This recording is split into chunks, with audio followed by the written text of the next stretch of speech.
low variety ហ្នឹងបានន័យថាវាសឹងតែអត់មាន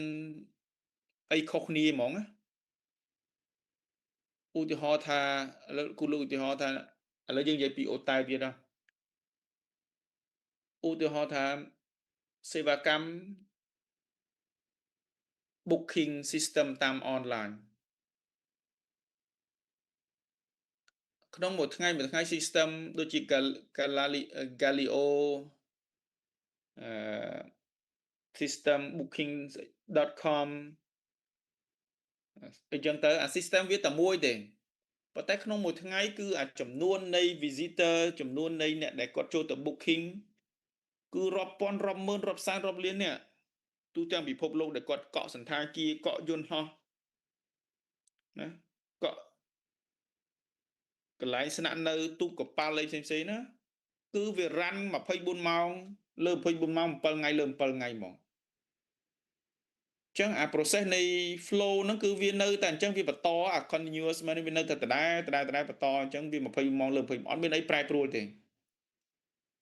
គ្រាន់តែថាបើសិនតែយើងនិយាយពីគុណភាពសុវត្ថិភាពឬក៏យើងត្រូវការកម្លាំងពលកម្មយើងត្រូវការអ្នកបច្ចេកទេសដើម្បីអង្គុយមើលខ្លះវាមាន error ដោយប្រការណាមួយតែប៉ុណ្្នឹងឯងប៉ុន្តែភាគច្រើនគឺ99%គឺ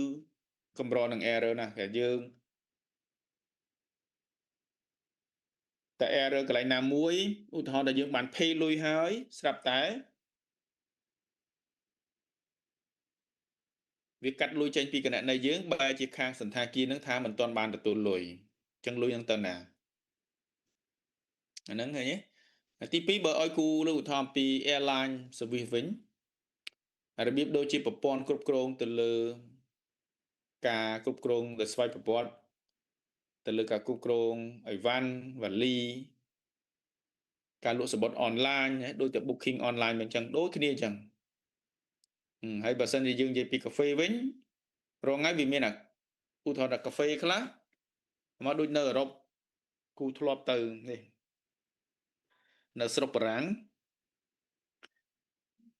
វាអត់សូវវាមានវាមិនមែនអត់ទេប៉ុន្តែទៅនឹងបើនៅតាមម៉ាតវិញអាហ្នឹងបើយើងមានលុយច្រើនយើងហ៊ានចាយលុយច្រើនយើងចូលអា Starbucks យើងចូលអាហាងកាហ្វេ brand ហ្នឹងវាថ្លៃហ่ะមួយកែវ5 10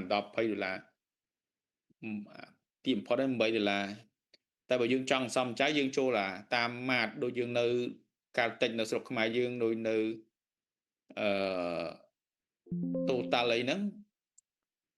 វាមានលក់កាហ្វេដែរប៉ុន្តែវាប្រើ self service coffee ហ្នឹងអស់ប្រហែលជា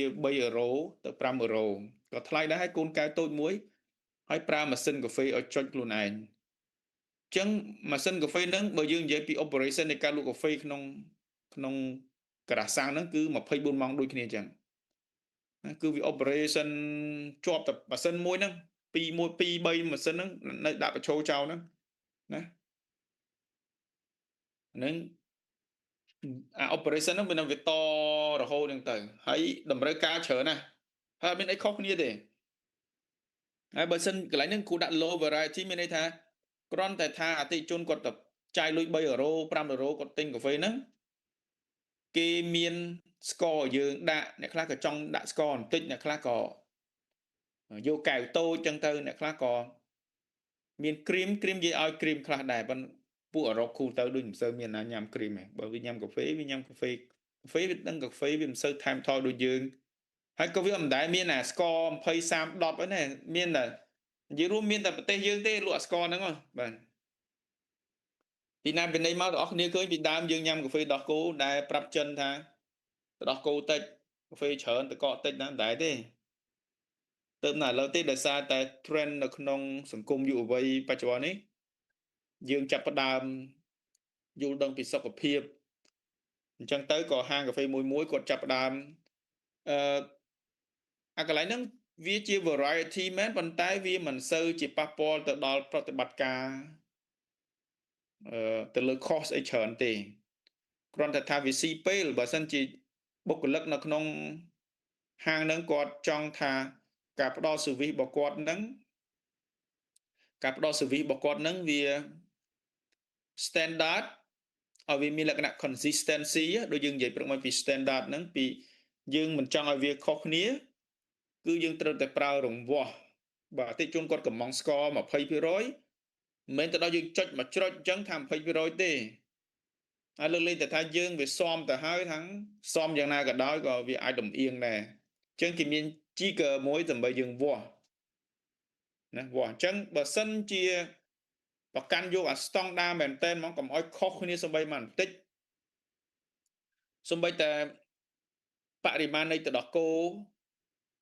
បរិមាណនៃកាហ្វេបរិមាណនៃស្ករ